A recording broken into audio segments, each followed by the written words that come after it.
پیش کیا.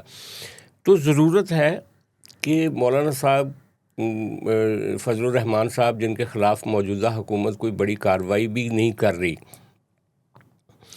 اور اس وجہ سے بعض حلقے یہ بھی کہہ رہے ہیں کہ مولانا صاحب کو جو بچا رہی ہے موجودہ گورنمنٹ، جو مسلم لیگ نون کی حکومت ہے، اور دوسری طرف پیپلز پارٹی کے لوگ بھی ان سے رابطے میں ہیں. بلاول بھٹو کی ان سے بات ہوئی رات، جب بلاول بھٹو صاحب سے پوچھا گیا ان کے بارے میں، منصور نے جو انٹرویو کیا منصور صاحب نے، تو انہوں نے کہا کہ مولانا صاحب کو اس طرح کے لفظ استعمال نہیں کرنے چاہیے تھے، لیکن آگے پیچھے انہوں نے کہا کہ ساتھ جو لفظ جوڑے کہ ہم مولانا صاحب کی بہت رسپیکٹ کرتے ہیں اور وہ بہت رسپیکٹڈ ہیں، اور ان کو خود یہ اچھا. اسی طرح کی بات مسلم لیگ نون کر رہی ہے. تو وہ جو کھل کے مولانا صاحب کے اوپر اٹیک کرنا تھا یا ان پہ مقدمہ ایک کرنا تھا، وہ نہیں ہوا. اس کے پیچھے بعض لوگ یہ کہتے ہیں کہ شاید کوئی مسلم لیگ نون بھی مولانا صاحب کو سپورٹ کر رہی ہے اور کسی حد تک پیپلز پارٹی بھی کر رہی ہے. تو یہ ایک طرح سے، اور پھر نورین نیازی صاحبہ کے جو شوہر ہیں حفیظ نیازی، انہوں نے کہا ہے جناب کہ مولانا کا بیان بعد میں، یعنی مولانا کے بیان کے بعد نورین کے پرانے انٹرویو کو چلایا گیا ہے. اچھا. اور وہ کہتے ہیں کہ مولانا کے جو الزامات تھے ان کو جسٹیفائی کرنے کے لیے نورین کا انٹرویو تو پہلے کا آن ایئر جا چکا ہے، اور کسی نے اس کو دیکھا بھی نہیں تھا اتنی بڑی تعداد میں جتنا اب دیکھا گیا. تو میرا خیال ہے کہ اچھا، اسی طرح سہیل آفریدی کے اداروں کے بارے میں جو بیانات ہیں، آج ہی ایک عدالت نے ان کو ان کے وارنٹ جاری کیے ہیں، وارنٹ گرفتاری، کیونکہ انہوں نے آ کے اس کی وضاحت نہیں کی. تو یہ جو لوگ اداروں کے خلاف بات کر رہے ہیں نا، اس کا پہلے تجزیہ کر لینا چاہیے. سہیل آفریدی کیوں بولتا ہے؟ نورین نیازی نے ایسی باتیں کیوں کیں؟ مولانا فضل الرحمان نے یہ سارے جملے کیوں بولے؟ یا اس سے پہلے زرداری صاحب نے کہا تھا اینٹ سے اینٹ بجا دوں گا. میاں نواز شریف صاحب کی ممبئی والی یہ جو ویڈیو یہ کیوں آئی؟ تو یہ اداروں کو غصہ کرنے کے بجائے یہ سوچنا بھی چاہیے کہ یہ جو سارے لوگ ہیں آخر کیوں اپنی ہی ملٹری پہ، اپنے ہی ادارے پہ اس طرح کا زہر کیوں اگلتے ہیں؟ کیا سارے غدار ہیں؟ پہلا سوال یہ. یا سارے فوج کو نہیں سمجھتے، انڈرسٹینڈنگ میں کوئی غلطی ہے، یا پھر فوج کی طرف سے یا اسٹیبلشمنٹ کی طرف سے کچھ زیادتیاں ہیں جن کا اظہار وہ براہ راست کرنے کی بجائے وہ اس طرح کی پھر طنز کرتے ہیں اور اس طرح کے جملے بولتے ہیں جس سے شہداء کی فیملیز ہرٹ ہوتی ہیں، یا جس سے کہا جا سکتا ہے کہ اداروں کی جو قربانیاں ہیں وہ انڈرمائن ہوتی ہیں، یا جو ملٹری کا رول ہے پاکستان کو بچانے کے لیے اس کے اوپر سوالات آتے ہیں. تو یہ سادہ سوالات نہیں ہیں، یہ بہت گہرے اور ضروری سوالات ہیں. ان کے اوپر آپ یہ کر سکتے ہیں کہ کسی کو پکڑ کے اندر کر دیں، کسی پہ مقدمہ چلا دیں، کسی کو روک دیں، کسی کو اقتدار سے الگ کر دیں، لیکن اگر یہ فضا دن بدن بن رہی ہے، یہ بڑی عجیب بات میں آپ سے شیئر کرنے لگا ہوں کہ پیپلز پارٹی جو تھی وہ ضیاء الحق کو اپنا ولن سمجھتی تھی، اور پیپلز پارٹی واحد پارٹی تھی 90s میں اور 20th یہ جو 2000 کے بعد پیپلز پارٹی واحد پارٹی تھی جو اینٹی اسٹیبلشمنٹ پارٹی تھی. لیکن جب اوپر نیچے کر کے انہوں نے میاں نواز شریف صاحب کو اتارا اور پھر لے کر آئے، پھر اتارا، تو پھر مسلم لیگ نون اینٹی اسٹیبلشمنٹ ہو گئی. اور انہوں نے کس طرح سے میاں صاحب للکار کے تقریر کرتے تھے، اپنے انٹرویوز میں کہتے تھے کہ اسٹیبلشمنٹ کون ہوتی ہے اس طرح سے مداخلت کرنے والی. اور اب تیسری پارٹی جو انہوں نے انوینٹ کی تھی 2010 میں اور جس کو لے کر آئے تھے، آج وہ پارٹی سب سے بڑی اینٹی اسٹیبلشمنٹ پارٹی بن گئی. تو جو آپ کی سوسائٹی کا ایک بڑا طبقہ ہے نا، میجورٹی آف پیپل، وہ یہ سمجھتے، عام آدمی بھی یہ سمجھتا ہے کہ اس ملک میں شاید الیکشن تو برائے نام ہے، اسٹیبلشمنٹ جس کو چاہے گی اس کو بنا دے گی، جس کو چاہے گی ہٹا دے گی. اب جب ہر چھوٹی موٹی چیز جس میں اسٹیبلشمنٹ کا ہاتھ بھی نہیں ہوتا, اس کا بھی الزام اگر اسٹیبلشمنٹ پہ آنا شروع ہو جائے اور ہر گڑبڑ کا, جیسے ایک زمانہ تھا کہ ہم سمجھتے تھے ہر چیز کے پیچھے امریکہ ہے, اب یہ ہم عام آدمی یہ سوچتا ہے کہ ہر چیز کے پیچھے ملٹری ہے. اور یہ افسوسناک بات ہے کہ یہ اس وقت ہو رہا ہے یہ سارا کچھ جب آپ کا بلوچستان میں بہت پیچیدگیاں ہیں, وہاں پہ آپ کی لڑائی جاری ہے علیحدگی پسندوں سے, بی ایل اے سے, جہاں پہ طالبان جو ہیں وہ بی ایل اے کے ساتھ مل چکے ہیں. کے پی میں کئی ضلعوں میں ایک انسرجنسی جاری ہے, روز ہمارے نوجوان جو ہیں وہ مقابلہ کرتے ہوئے شہید ہو جاتے ہیں. اتنی سینسٹیو صورتحال میں جب ملک کے اندر سے اس طرح کی آوازیں نکل رہی ہوں تو ایک آواز غلطی سے ہو سکتی, کسی مسٹیک سے ہو سکتی, کسی غصے سے ہو سکتی, کسی ناراضگی سے ہو سکتی. جب زیادہ آوازیں نکلتی ہیں تو اس کا مطلب کچھ پرابلم ہے.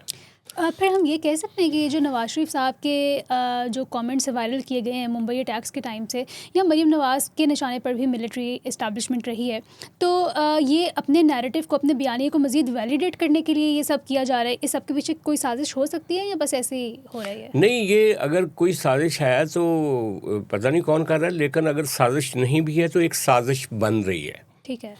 یعنی ایک ایسی فضا بن رہی ہے, لوگوں کا برین واش ہو رہا ہے جو کہ نہیں ہونا چاہیے.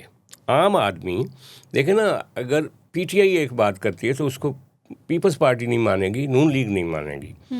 لیکن اگر ساتھ پیپلز پارٹی یا نون لیگ بھی وہی بات کر رہے ہیں کسی وقت, یا انہوں نے پہلے کی ہے اور آج پی ٹی آئی کر رہی ہے, یا آج مولانا فضل الرحمان کر رہے ہیں, یا آج سہیل افریدی کر رہے ہیں, تو ایک بازگشت تو ساری گفتگو میں ایک ہی ہے نا.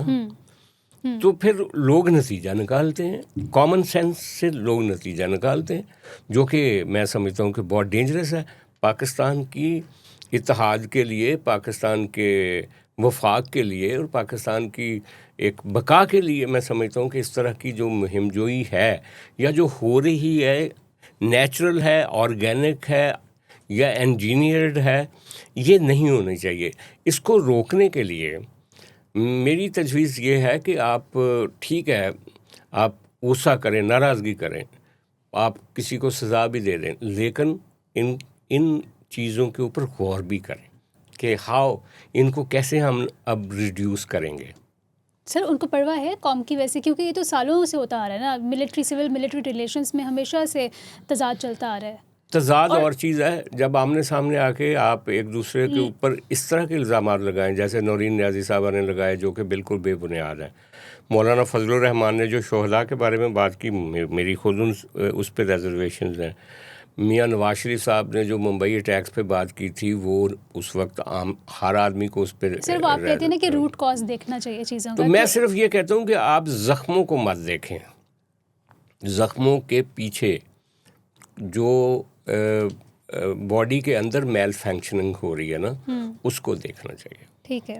اچھا, کشمیر کی جو الیکشن 3 مراحل میں کروانے کا فیصلہ کیا گیا ہے, ایک تو یہ فیصلہ کیوں کیا گیا ہے اور اس کے کیا اثرات مرتب ہوں گے؟ رات کو بلاول بھٹو زرداری صاحب سے جب ایک سوال کیا گیا منصور علی خان کی جانب سے کہ کیا آپ کو لگتا ہے کہ کشمیر میں فری اینڈ فیئر الیکشنز ہو جائیں گے, تو انہوں نے کہا کہ جیسے انہوں نے کہا کہ یا پھر ویسے ہوں گے جیسے پاکستان میں ہوتے ہیں, تو انہوں نے کہا ویسے ہوں گے جیسے پاکستان میں ہوتے ہیں. اینڈ دس از, مطلب میں ازیوم نہیں کرنا چاہ رہا, یہ کوئی بریکنگ نیوز نہیں ہے, لیکن مجھے تو ویسا ہی لگ رہا ہے. تو کیا آپ کو لگتا ہے کہ وہاں پہ الیکشنز بھی ریگڈ ہوں گے اور اثرات کیا مرتب ہوں گے 3 مراحل میں کروانے کے؟ دیکھیں, پہلا مسئلہ یہ ہے کہ پہلا سوال یہ ہے کہ 3 مرحلوں میں کیوں کروا رہے ہیں. ہاں, اس وقت جو انریسٹ ہے کشمیر میں, اس کے لیے آپ کو سیکورٹی فورسز کی ضرورت ہے الیکشن کروانے کے لیے. بالکل. اور پورے 3 ڈویژنز کے لیے اکٹھے وہاں پہ ٹروپس بھیجنے کا لاجسٹک ایکسپینس بھی زیادہ ہے, اور پھر موبلائزیشن زیادہ لوگوں کی کرنی پڑے گی. تو اگر یہ 3 ڈویژنوں کے الگ الگ ہوں گے تو ایک ہی جو ہوگا نا, مطلب ایک سیٹ اپ جو ہوگا سیکیورٹی کا, وہ اگر میرپور ڈویژن میں الیکشن کروا رہا ہے تو وہ اس کے بعد پونچھ ڈویژن میں چلا جائے گا, اور اس کے بعد مظفر آباد ڈویژن میں چلا جائے گا. تو تھوڑا سا سمارٹ ہو جائے گا مینجمنٹ. یہ الیکشن کمیشن نے یہ والی ریزن دی ہے. ٹھیک ہے. اچھا, اب سیاسی جماعتیں, چونکہ ایک نفسیات ہے ہماری سیاست کی کہ ہم مرحلوں میں الیکشن نہیں کرواتے انڈیا کی طرح. ہم ایک ہی دن الیکشن کرواتے ہیں اور شام کو نتائج دیکھنا چاہ رہے ہوتے ہیں. اب یہ الیکشن جو ہے وہ 3 دن وہ اس کو ہولڈ کر کے 2 اگست تک جائیں گے. 2 اگست آخری ڈیٹ ہے جو کہ مظفر آباد ڈویژن کی ہے, اور اس کے ساتھ پھر وہ مہاجر سیٹوں کا الیکشن بھی ہوگا 2 اگست کو. تو اس وقت تک الیکشن رزلٹ کو ہولڈ کریں گے یا میرپور ڈویژن کا پہلے بتا دیں گے, پونچھ ڈویژن کا بعد میں بتائیں گے, اور پھر اس کے بعد بتائیں گے اس کا مظفر آباد کا. تو یہ سوالات ہیں کہ اس کی مینجمنٹ انہوں نے کیا کرنی ہے. اکٹھا ایک نتیجہ دینا ہے 2 کی رات کو. اچھا, پھر اس کے علاوہ ایک سوال اور بھی ہے کہ کہیں کوئی مینجمنٹ کے لیے تو نہیں سارا کچھ ہو رہا, کسی ایک خاص پارٹی کو جتانے کے لیے. ابھی تک تو اس طرح کا کوئی رد عمل نہیں آیا کسی سیاسی جماعت کی طرف سے, لیکن آ بھی سکتا ہے. مطلب آج رات لوگ کنسولیڈیٹ کریں, اس کو دیکھیں کہ ان کے فائدے میں ہے یا پلس مائنس میں دیکھیں, لیکن سیکیورٹی پوائنٹ آف ویو سے میرا خیال یہ ضروری تھا. ٹھیک ہے. اور ساتھ میں سر انہوں نے ایک بہت اچھا پیغام دیا ہے. میں آپ سے پوچھنا چاہوں گی کہ آپ کی کیا رائے ہے کہ بلاول بھٹو زرداری صاحب کا کہنا تھا کہ 40 دن سے لوگوں کے فون بند ہیں, سوشل میڈیا پہ کوئی ایکسیس نہیں ہے, تو آبویسلی لوگ وہاں کی پولیٹیکل پارٹیز کو ہی گالیاں دیں گے. تو اگر آپ کو جیک پہ غصہ ہے تو ایٹ لیسٹ آپ پوری عوام پہ, کشمیر کی پوری عوام پہ وہ غصہ نہ اتاریں. اور گورنمنٹ سے وہ کہہ رہے ہیں بات چیت تو جاری ہے, لیکن آبویسلی اگر گورنمنٹ نہیں وہاں پہ سوشل میڈیا یا انٹرنیٹ بحال کر رہی تو اس کا مطلب گورنمنٹ نہیں مان رہی. تو آپ کیا کہیں گے اس پہ؟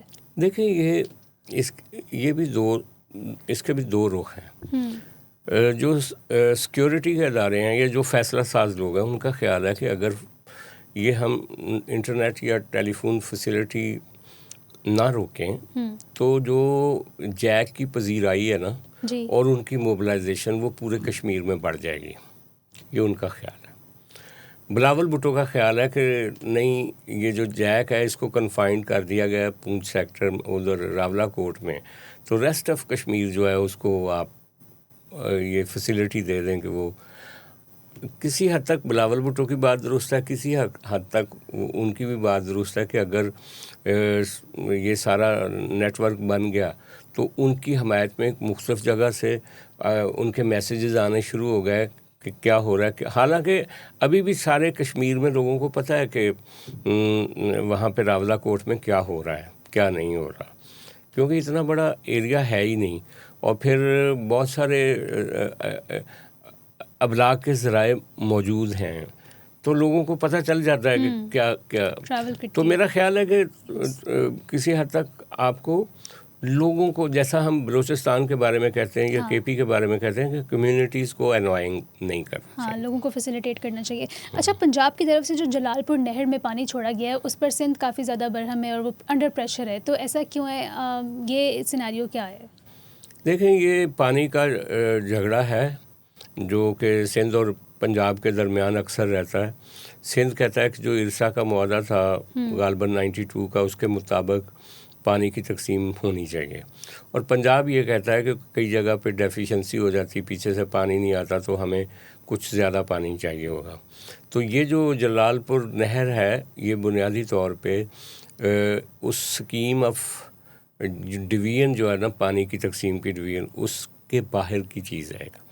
تو اس میں پانی چھوڑنے کا مطلب ہے کہ اس معاہدے کی خلاف ورزی. تو اس کے اوپر سوالات ہو رہے ہیں سندھ گورنمنٹ کو, میڈیا بھی پوچھ رہا ہے. مراد علی شاہ سے آج پوچھا گیا تو انہوں نے کہا کہ ہم نے جو مشترکہ مفادات کونسل ہے اس میں بھی یہ مسئلہ رکھا ہوا ہے اور ارسا میں بھی رکھا ہوا ہے, اور ہم قانونی طور پہ ہی اس کو دیکھ کے کریں گے نا. لیکن جو انتہا پسند نیشنلسٹ ہیں سندھ کے, یا جو وہاں کا میڈیا ہے, وہ سمجھتا ہے کہ یہ بریچ آف ایگریمنٹ ہے اور سندھ کو اس کے اوپر بڑا سٹینڈ لینا چاہیے.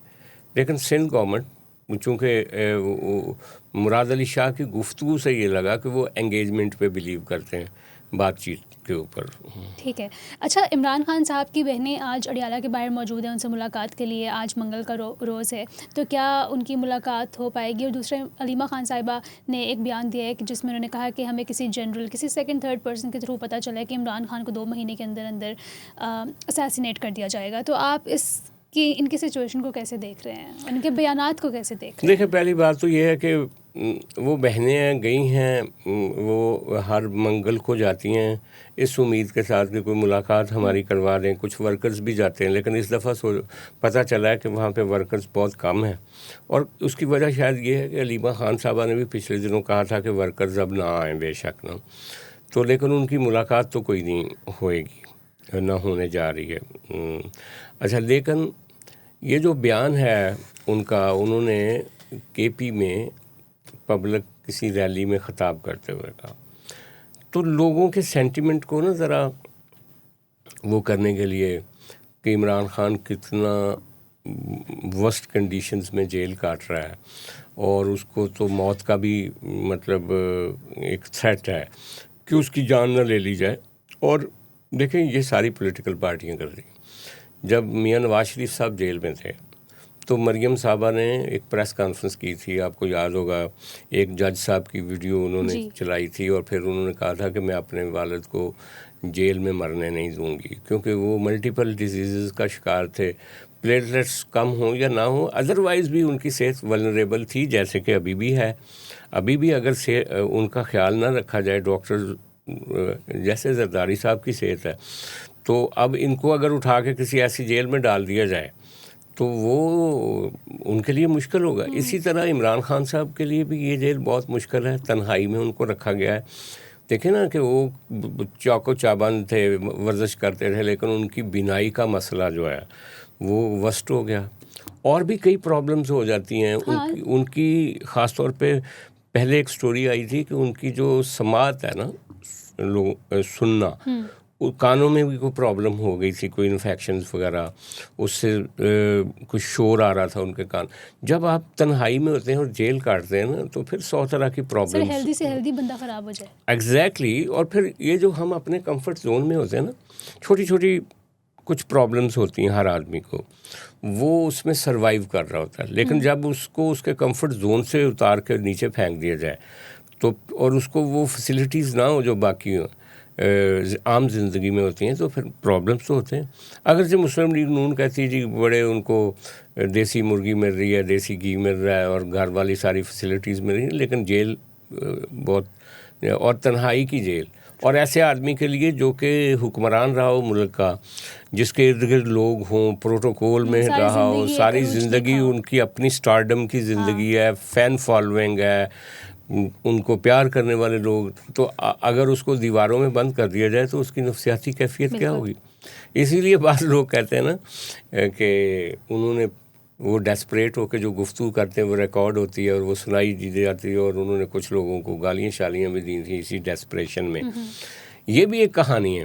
اور جو علیمہ خان صاحبہ نے کہانی بتائی کہ ان کو کوئی کسی نے کہا کہ وہ مار دیں گے، تو جو ان کے حمایتی ہیں وہ یہ سمجھتے ہیں کہ جیسے پیپلز پارٹی ضیاء الحق کے بارے میں سمجھتی ہے یا مشرف کے بارے میں نون لیگ سمجھتی ہے، اسی طرح پی ٹی آئی جو ہے وہ اپنا ولن تو عاصم منیر صاحب کو مانتی ہے نا، اور وہ سمجھتے ہیں کہ کوئی بھی نقصان پہنچا سکتے ہیں. لیکن ایسی بات نہیں ہے.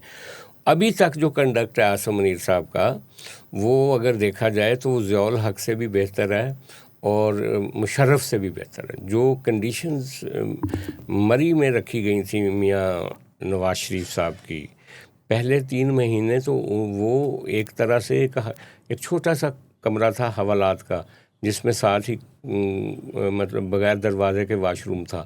تو وہ والی کنڈیشن تو نہیں، یہ تو ریگولر جیل میں ہیں عمران خان صاحب. اور پھر جو جیسے زرداری صاحب کی زبان کاٹنے کی کوشش کی گئی تھی اور ان کے اوپر جو تشدد ہوا تھا، جسمانی تشدد ہوا تھا، وہ تو عمران خان صاحب سے نہیں ہوا. تو کئی چیزوں کے معاملے میں، جیسے بھٹو صاحب کو پھانسی دے دی گئی تھی، محترمہ بینظیر بھٹو کو سکھر جیل میں 48 یعنی اس پہ ٹیمپریچر میں ایک جیل میں رکھا تھا کہ ان کا جسم کے اوپر پورا جسم جو تھا ان کے وہ الرجی ہو گئی تھی.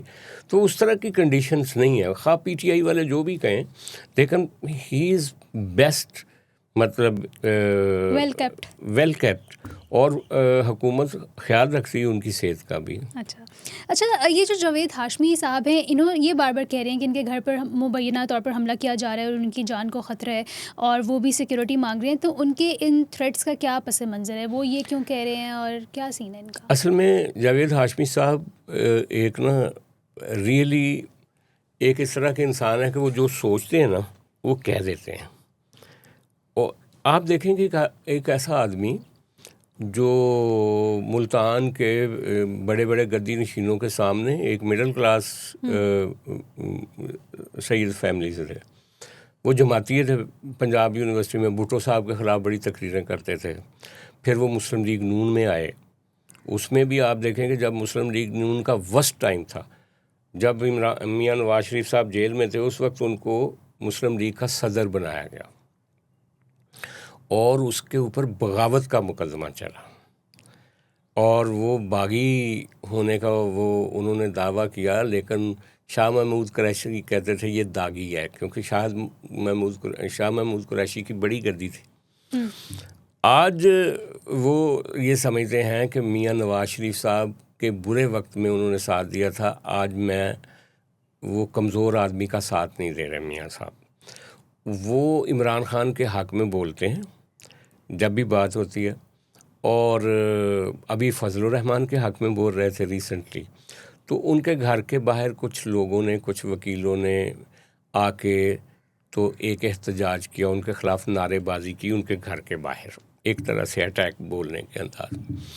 تو انہوں نے کہا کہ یہ ڈی پی او اور جو ڈی سی ہے اس کے یہ بھیجے ہوئے لوگ تھے, ساتھ پولیس آئی تھی میرے گھر کے باہر. ان کی بیٹی نے ایک پریس کانفرنس کی بار میں, تو ان کا کہنا ہے کہ میری بیٹی کی پریس کانفرنس کے دوران جو بار کے عہدیدار تھے وہ بھی نہیں آئے, اور انہوں نے کہا کہ وہ مجھے مارنا چاہتے ہیں تو مار دیں لیکن میں بولتا رہوں گا.